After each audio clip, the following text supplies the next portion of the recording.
What is the scariest/most disturbing historical fact? In ancient Rome there was said to be a glass maker who invented a type of glass that was flexible and unbreakable. He demonstrated the properties to Emperor Tiberius Caesar. After demonstrating the properties of his invention, Caesar, thoroughly impressed, asked if he was the only one who knew how to make it.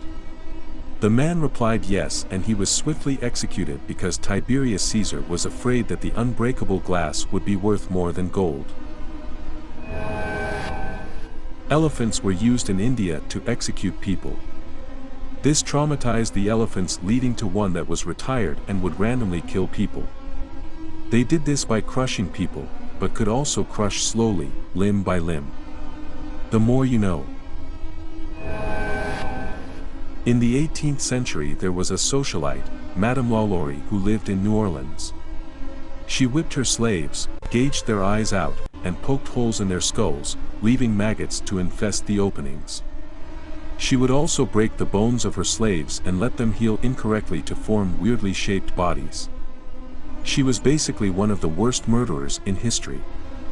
She would also open the heads of her slaves and mix their brains around.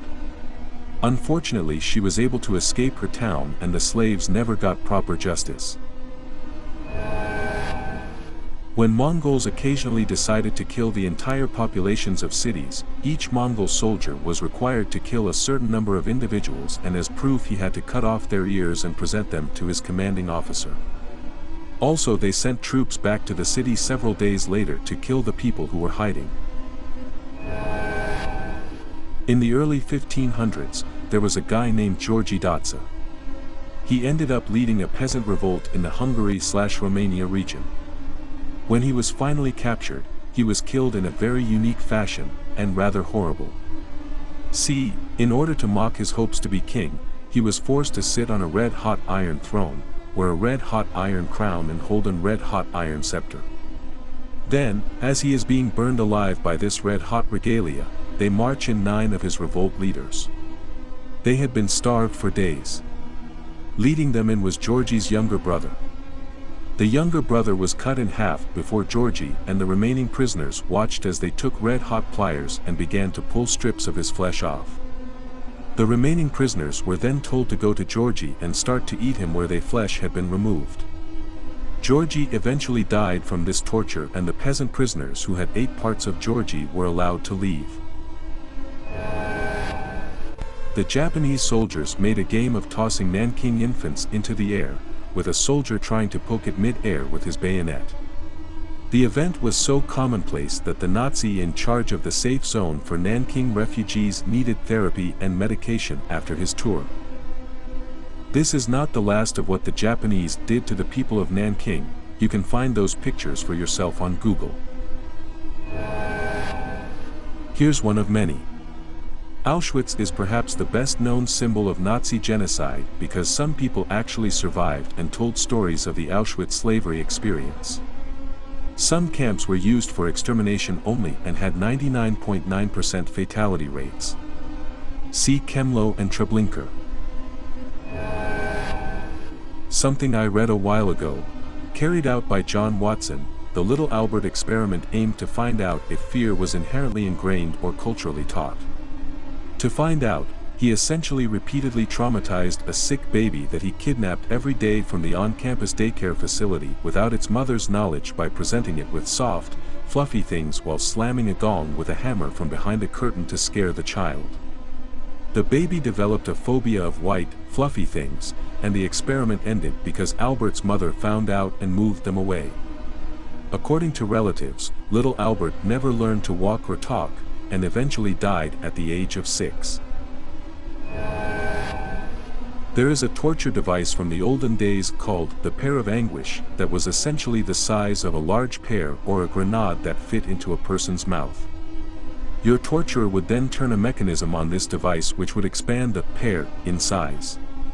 Needless and unfortunately to say, it would break/dislocate the person's jaw, thus mutilating the person, if not killing them in the end. Don't know if anyone said this, but the Russian army of the dead always sticks in my mind.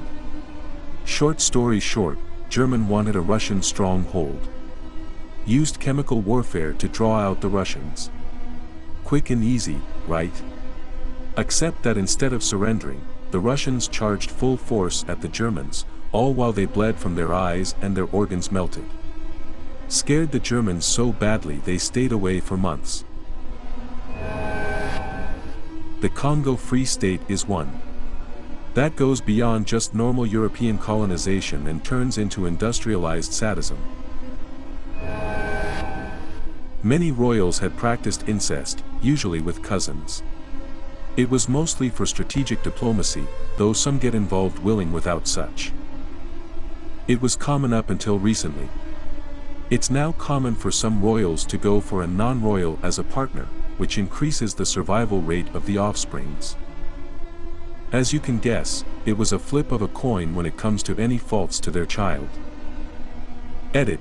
Yes, I'm aware it wasn't just royals who practiced incest. An example in the USA is the Fugits, who had methemoglobinemia, which caused their skin to be blue. It was more common prior to the 20th century. This was mostly to the limitations of available partners and distances. As for cousins, it's not only first generation. There has been with later generations down the line. However, I stuck with royals due to some serious information about them. Laws vary in the USA when it comes to stepfamilies. Plus, it's a common theme in some anime. Genghis Khan killed 20% of the world population.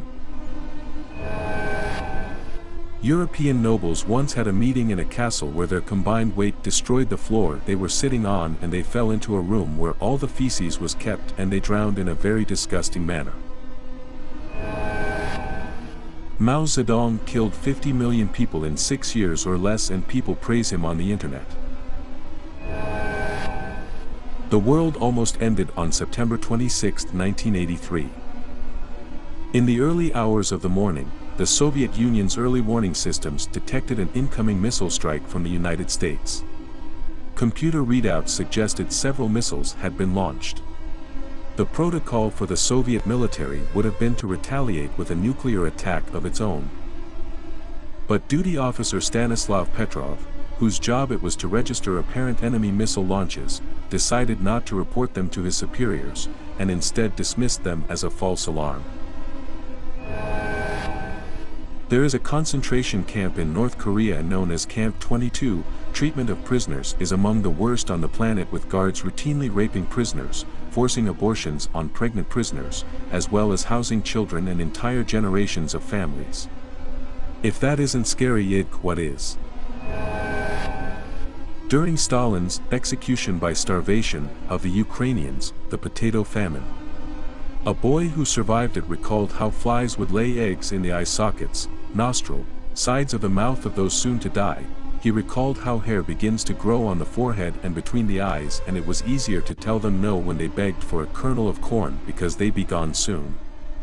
He recalled how a man who wasn't dying of starvation was found to be a cannibal who'd lured these young boys with the promise of a piece of bread. How a mother cleaned and dressed her starving baby, laid her in a crib, and then hung herself while baby cried because she couldn't accept failing her infant and seeing her starve to death. The baby died a few days later. So horrific.